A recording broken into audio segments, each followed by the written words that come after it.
People do traditionally think of zoos as where you go to see animals. I prefer to take a little bit of a broader view and think of zoos as where you go to observe life. It just takes a little bit of a stretch of an imagination to turn a trip to the zoo into not only a science study field trip, but also math, art, reading, English, learning. It all depends on how much you want to tie in to that trip. I would suggest for any science teacher in the United States and beyond to get involved with their local zoo or aquarium or informal science learning institution like their Natural History Museum. Most of them, and any accredited zoo by the Association of Zoos and Aquariums, our umbrella organization, is going to have a strong education department.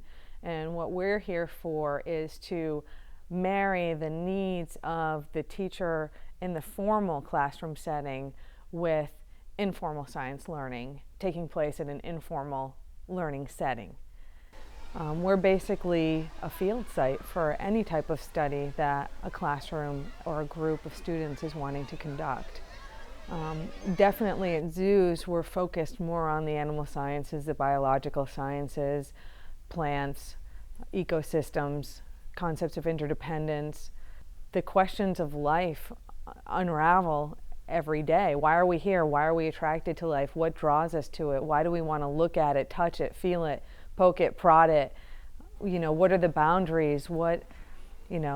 Even more challenging questions like how did we all get here? Also, should we have animals in captivity? These are all questions that we deal with here at the zoo on a daily basis. I don't have the answers to the questions of how or why, but for anyone who's taught informal science learning or formal science learning, inquiry-based studies, those are the seeds of science. Questions: why, how come, what for? And with our educational programming at a zoo or an aquarium, we want to foster those questions.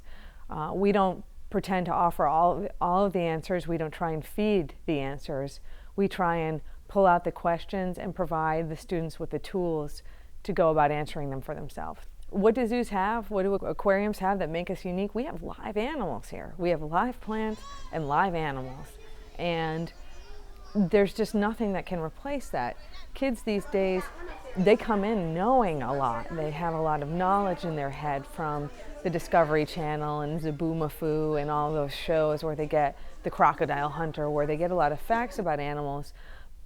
But they get to come to the LA Zoo and any other zoo or aquarium and experience that life close up right there. The smell, the sound, the taste.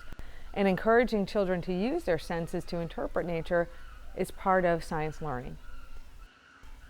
Kids growing up with no emotive, no affective connection to nature or wildlife, they're going to be lost when faced with all of these environmental problems. They're not even going to care because they were never taught to care. So one of the roles of a zoo, and one thing that we probably have a little bit more of a luxury in our time and our efforts around, rather than in a formal setting where there's so many standards and there's so much curriculum to get through, is that we can kind of slow kids down, slow a school group down, and really facilitate, as well as a cognitive learning experience, an affective learning experience.